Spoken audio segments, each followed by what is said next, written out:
Welcome to ClinicSource's micro-training videos. Today we're going to demonstrate the use of patient alerts. I'm going to go ahead and log into the training environment. Upon logging in order to define alerts on a patient account, we're going to go to Patients. Upon going to Patients, I'll select the patient in question. Now on this patient profile, if I scroll down about a quarter of the way or so, I see I have allergies and alerts. Let's say we want to define some alerts. So I'm going to click the little triangle button and I can define anything I want. So maybe for speech therapy, I'd like to say patient bites. That could be an alert. Maybe it's critical. Save it. Maybe in the case of an adult or Medicare patient, I want to signify that a patient's services have been met through the capped allowed amount and the provider deems the continued care medically necessary, like the KX modifier.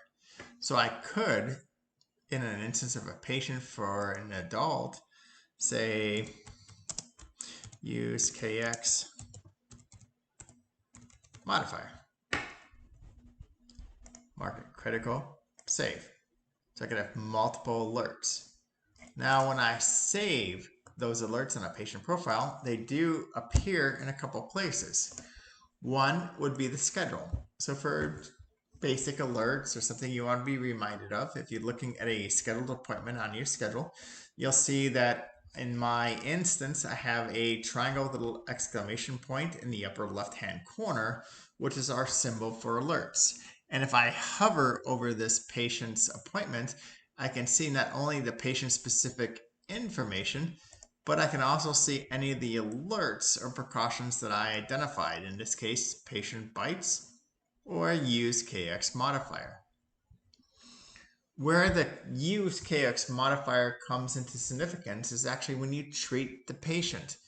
Because not only do alerts show up on your schedule, if I were to click the appointment and create my visit from the appointment, you'll notice that in the top of my visit screen, there's a precautions or red triangle available because it's red in color because it's critical. Otherwise, it'd be yellow in color for non-critical alerts. But if I click on the triangle, I can actually see those messages. So in this case, if this was an adult, I can see that I need to use the KX modifier for this particular patient. I hope you enjoyed this segment of ClinicSource's micro training videos, and we look forward to helping you in the future.